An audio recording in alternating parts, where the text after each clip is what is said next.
Good afternoon. It's good to see you today. Appreciate you joining us. Pardon me for getting this video up a little bit later in the day. Yesterday we were snowed in and I could not get up to the office to get the videos made. But we're here today, so appreciate you joining us. Hope you're safe wherever you are. Come on with us to the book of Proverbs. We're going to be talking about the prudent man in Proverbs chapter 13 and verse 16.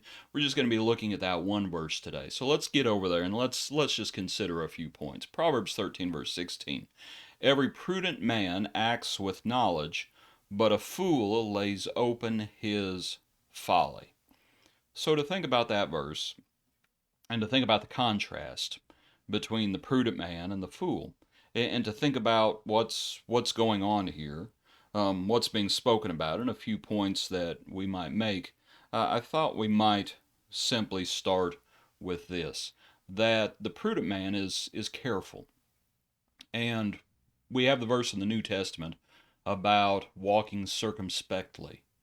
That the idea of being careful, of looking around and being aware that that goes into the idea of being prudent. We need to be careful. When the Lord sent out the disciples, and He says, "I'm sending you out, sheep in the midst of wolves. Be careful." A lot of folks are in sheep's clothing, are actually wolves. You need to be careful, right? That's one of the things we need to that the prudent do. We need to be careful. Test the spirits, whether they are of God. Be careful. And to go along with that, we'll also say this: go slow. Go slow. Think about the idea and think about the contrast here as it talks about the foolish man. And go back to the verse. Go back to the verse. Every prudent man acts with knowledge, but a fool lays open his folly. Think about the idea of being careful and go slow. The idea of prudence is lost. Frankly, it's lost on all of us from time to time in this day and age. But go slow. Do not speak rashly. Remember why Moses was kept out of the promised land.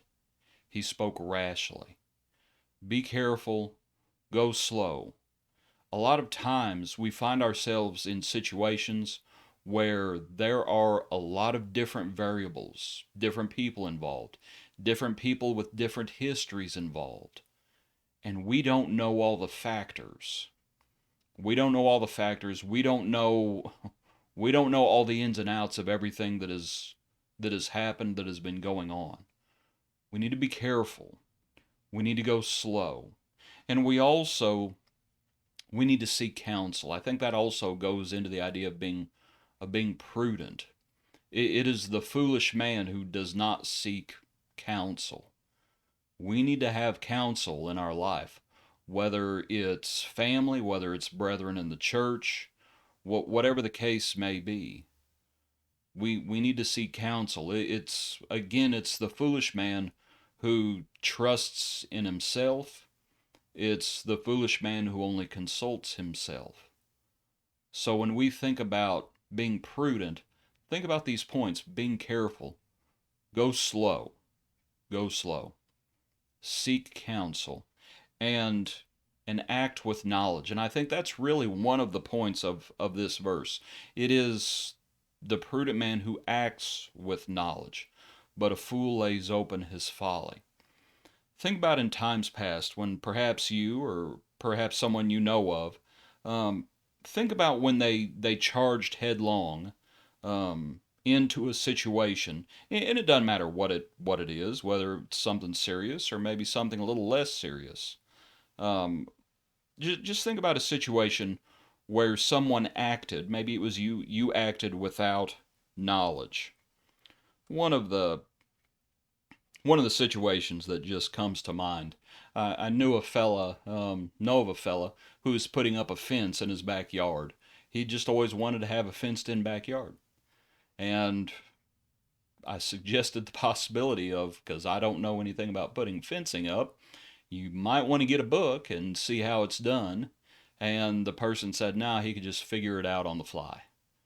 and the fence in the backyard did not turn out exactly how he had hoped. We all do that in our lives from time to time. We are not careful. We do not go slowly. We do not seek counsel. We do not act with knowledge, pardon me. And when we are doing those things, we're acting foolishly. We need to be more prudent than that. Anyway, just a little bit of our daily bread to get us, well, I usually say to get us going today, but we're kind of already going. At least I hope. But anyway, appreciate you tuning in. Hope you have a good day. Thanks for being with us as we've talked just a little bit about prudence. Have a good day. Hope to see you tomorrow morning. Thanks for being with us.